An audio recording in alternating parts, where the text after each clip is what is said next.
Good Monday morning, Market Chameleons, and everyone joining us for the first time. Thanks for coming by and checking out the Market Chameleon pre-market show. Before we get started with today's show, please take a look at the disclaimer and be aware neither Market Chameleon, Dimitri, or myself are registered investment advisors or broker-dealer. If you need investment help, please search out your broker-dealer for those questions. This is for informational purposes only on the Market Chameleon's tools and features. And with that, D, you ready to go? Yep. Good morning, everyone. And I'm going to share my screen. Quick note, if you're joining us for the first time, Will and I, we do these shows in the morning to try to help answer questions you may have about the Market Chameleon tools, the data, or the analytics. If you have a question, type it into the live chat on YouTube. Will's keeping an eye on that, and he will read those questions back to me. And to give you a couple minutes to put those questions in, we're going to start out taking a look at the pre-market report, see if we could get insights, what's going on in pre-market hours, and then we're going to move on to the questions. So this pre-market report, up top, we have a calendar view that does let you go back in time if you want to see what happened in pre-market hours on a particular historical date. We showed the last week's worth of data from a top level, and it's there to really just eyeball if there are any particular trends, something unusual, or just to compare what happens from day to day. Today, we are on March 25th over here. And so far, we have 474 stocks trading higher in pre-market, 376 stocks trading lower. We have 187 million shares trading on up volume, 67 million on down volume. And if we convert that volume to dollar value, we have $2.7 billion worth of stock trading higher, $2.1 billion worth of stock trading lower. So from that perspective, looks like a slightly bullish lean in the pre-market trading. Let's take a look at it from a couple more perspectives, then we'll move on to the questions. I'm going to scroll down, and now we have a more granular view. We see the stock symbols, price changes, volume, alerts, market cap for stocks trading in pre-market. Here we have our most active stocks, our biggest percentage gainers and biggest percentage decliners. We have 62 stocks that made our biggest percentage gainers list, 43 on our biggest decliners list. So that also points to a slightly more bullish lean in the trading, in the pre-market trading. Now, to make this list, we set thresholds because stocks in pre-market tend to trade with less liquidity or less volume. So it does have to meet our thresholds. If it does, it could make it onto this list, and that includes small cap stocks. You can see here, these are the market caps. It includes ETFs, leverage products, inverse products. So to narrow down to a smaller group of stocks, we could use the filters above. If you have a watch list that you track a certain group of stocks, you can filter by your saved watch list. We're going to use this filter here in ETF as our example. And when you click on it, you see you get to select from different ETF options. We're going to use this one in our example, SPY. That's the S&P 500 ETF. And when you click on it, the list below gets filtered by stocks that are holdings in SPY. These are the S&P 500 constituents. And here, quickly, we see 4 stocks made our percentage gainers list, 6 on our biggest decliners. So that actually shows a slightly bearish lean in the pre-market trading from this perspective, right? And we could kind of see, just eyeballing there, it looks like some semis are down. Looks like Bow and Disney is up. So, I would say pretty mixed bag, not overwhelmingly leaning bullish or overwhelmingly leaning bearish in the trading pre-market hours. So we gave it a couple minutes. Well, if we have a question, I'll take it now. Nothing's popped up, D. Okay. So let's go to SPY as our default, and we'll talk about an enhancement we did to our options profit calculator over the weekend. So we'll use SPY in our example, and when we go to the options chain like this, from the options chain, we could set up a strategy and use our options profit calculator to run an analysis, right? And get more insights about this particular strategy. So let's do one over here and I'm going to come out to, let's just come out to March 28th. And let's set up a straddle. We'll start out there. So let's go to, where's the stock trade? 521. So what is a straddle? Well, let's go long a straddle. I'm going to buy 521 call, buy the 521 put. So you can see here are the legs. Buying 521 call. It populates the price of the ask.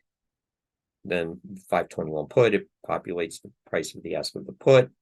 For us, we could change that, but let's leave that there. I'm going to run the analysis. And we get these summary stats here,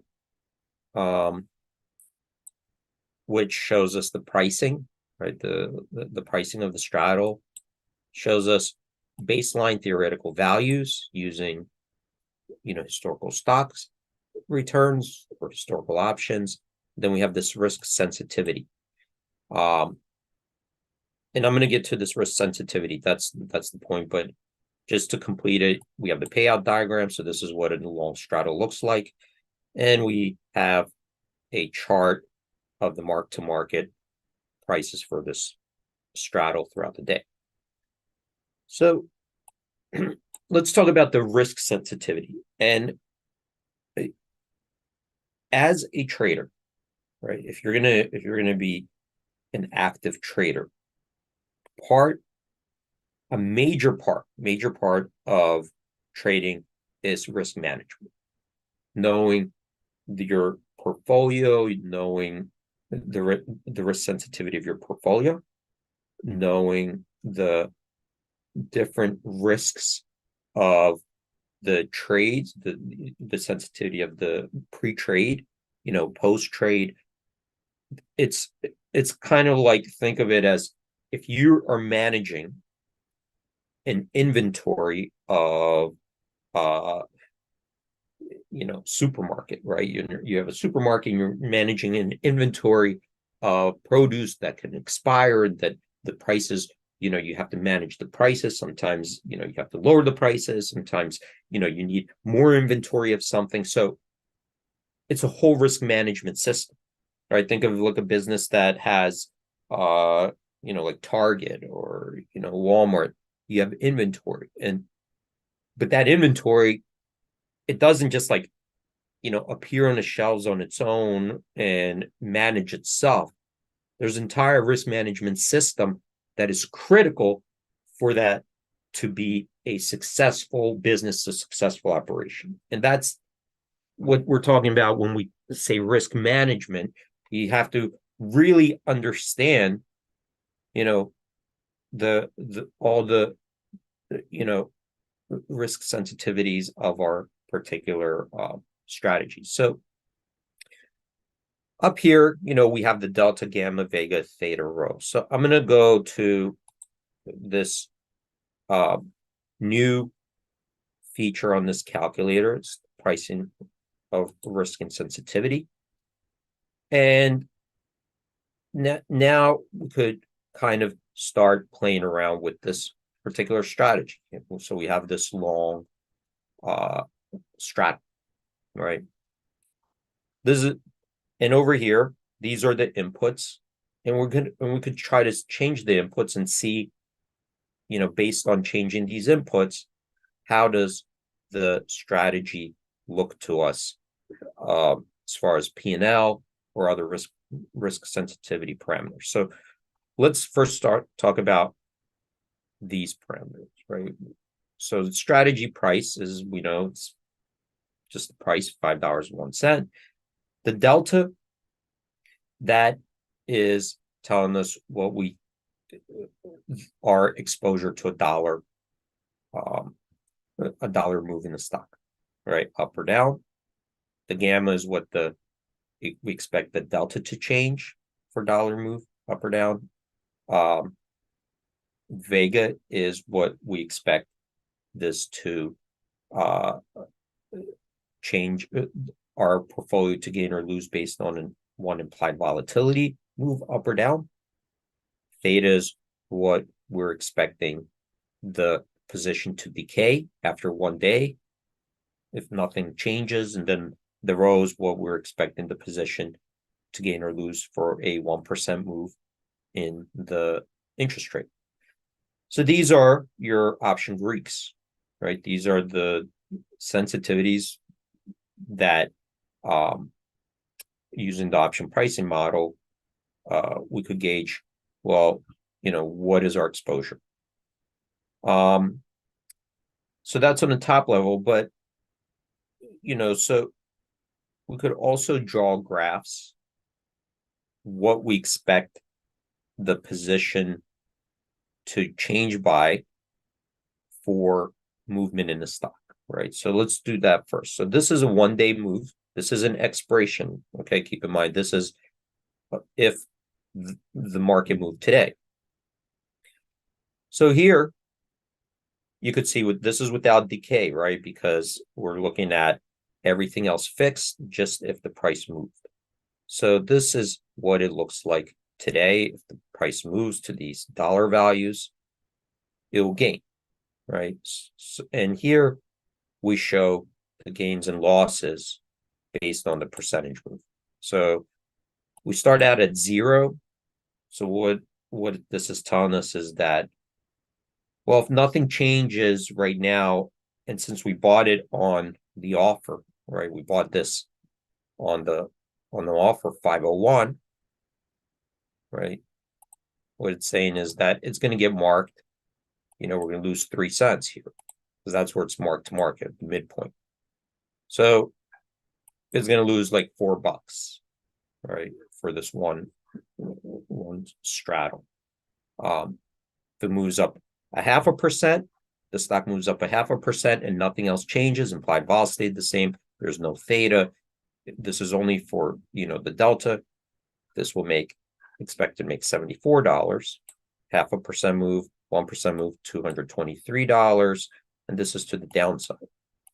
Okay, so this kind of shows us our risk exposure along the curve based on stock price changes.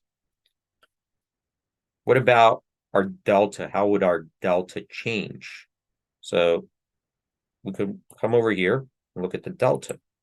So keep in mind, the delta itself is going to change as the price moves, right? It doesn't stay constant because it has a gamma, right? So the deltas could increase or they could decrease. So you could see here that, as this moves further and further away from the strike, it's going to go closer to a 1 delta, one for one with the stock. And that's because one of the options will become worthless. Let's say to the upside, one of the options, the put, will become worthless, 0 delta, but the other call, the delta will increase to 100, right? So we'll go up 1 for 1 with the stock. Same thing to the downside. If the stock goes down enough, and this is saying at 3%, if SPY is down 3% today, well, that's far enough that the put will become almost 100 delta. That's why we're seeing 99.1. The call probably will go to 0 delta, right? So that's how the deltas will change as the prices move. What about the gamma, right? So you could see here that near, right now we have the largest gamma right near where the strike is. And you could see that the gamma eventually will decrease because the option will go to 100 deltas to both sides, right? So remember, we only did that at the money. If I put in a wing in here, these could change. So same thing with Vega. What does this mean? That if the stock just sits here and the implied volatility moves up or down, right? Oh, I'm sorry. This isn't volatility moving up or down. This is how the Vega exposure changes by where the price goes. So if we sit at unchanged right now, what this saying is only if implied volatility moves, there's a $51 exposure to this position. Keep in mind that this is $5 times 100, right? Because you got your when you buy an option, it's times the deliver, so it's $500 here. So you got a $51 exposure here, but if the stock moves away from here, your Vega exposure declines. It's more in the money. So right now you have the most Vega exposure with the stock here. Your theta, same thing. With the stock here, you have the biggest exposure to decay, because if the stock does not move and you own a straddle, you want it to move, right? So if it doesn't move, then you got the biggest theta decay right near that, the money. So your theta, if it moves a lot, then you have less theta risk. Okay. And also the row. So we could go through these, but let's say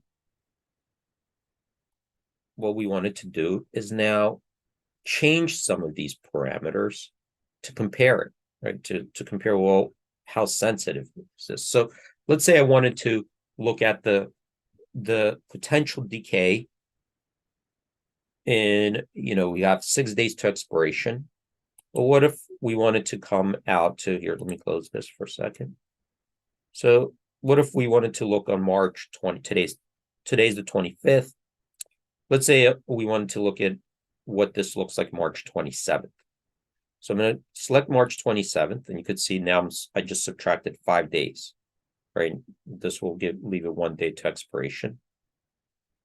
And now let's run the comparison. So after we run it, we could see now, well, we see where the price is now if just the stock sits still, right? It's $2.51. We see that the delta will increase, gamma will increase, Vega, theta, right? So you can see here, I think somebody asked, I think I got an email saying that the assumption was that theta is linear, and it's absolutely not linear. The one thing you trade options, and you got to understand theta is not linear. When you're looking at a theta from 10 days to 9 days to 8 days, the theta is not linear. It's going to increase. Okay. So you have 10 days ago, theta is 10. Day 9, it could be 12. Day 8, could be 14. So theta is not something linear. And you could see here, we could just play around with it. Let's see how our theta would look like.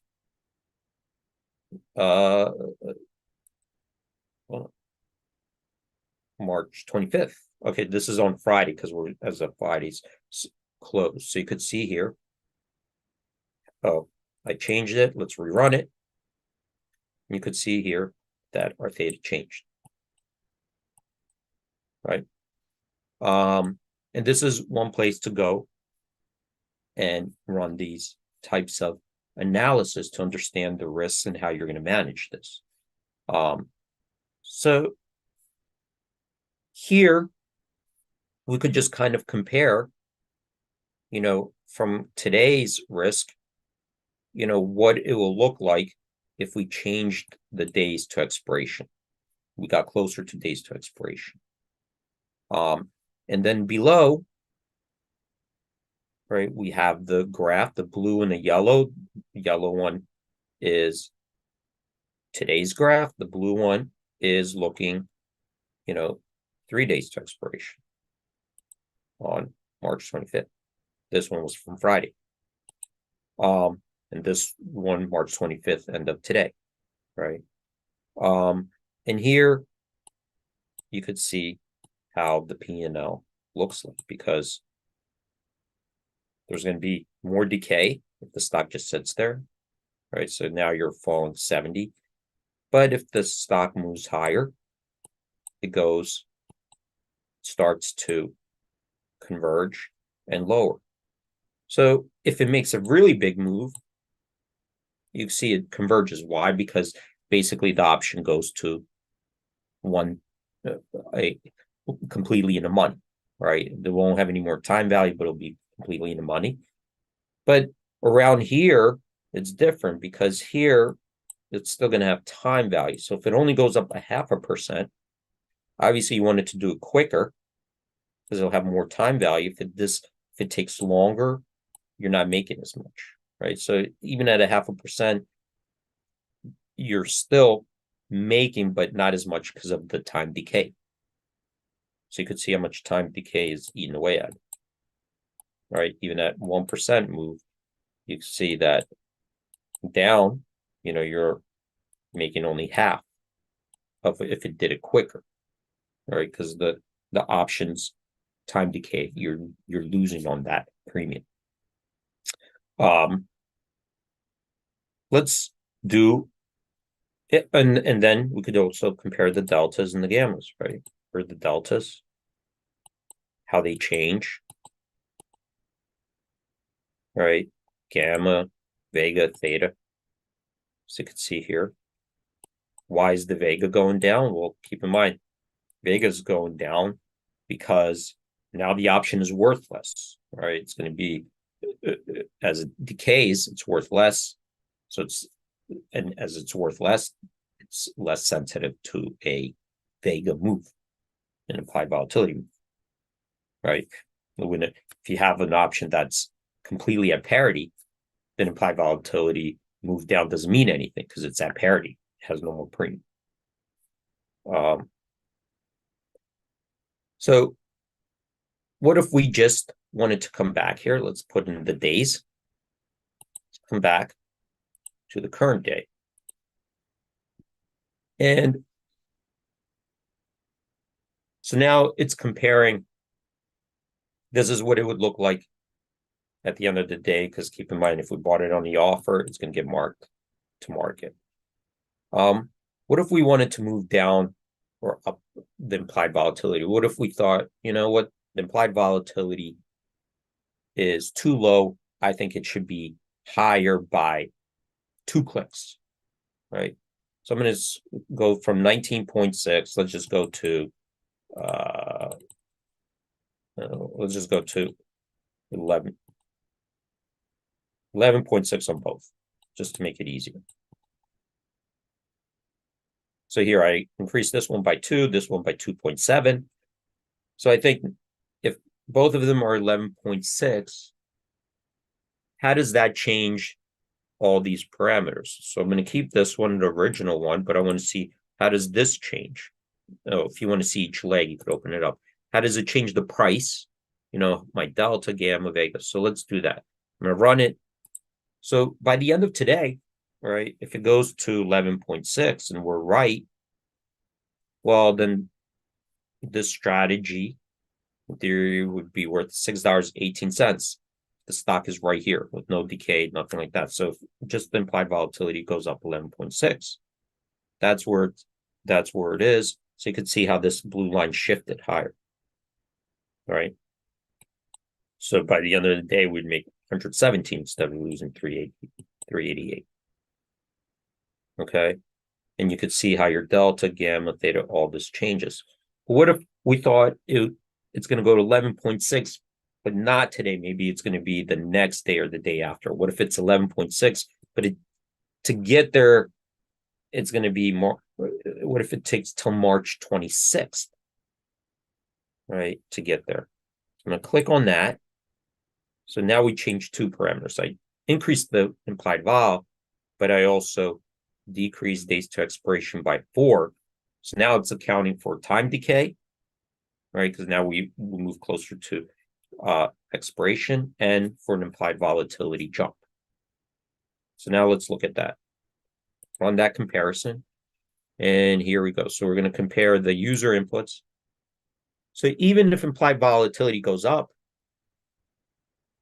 you could see here that there would be the time decay would eat away at any of those, implied volatility gains anyway. So we're looking at, the straddle with everything else the same, just these changes, implied vol up, decay, and the stock the same. We're looking at $4.39 versus $5.01 today that we paid for it. And these would be our risks. And here's the graph. So you can see the blue lines below.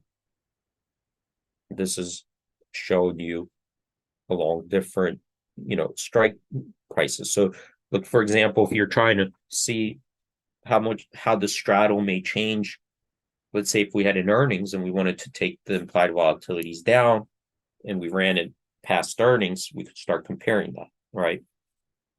So these are the types of things that you could start tweaking and running these theoretical models to see, well, how much risk, what am I looking like maybe in 2 days or 3 days if nothing happens?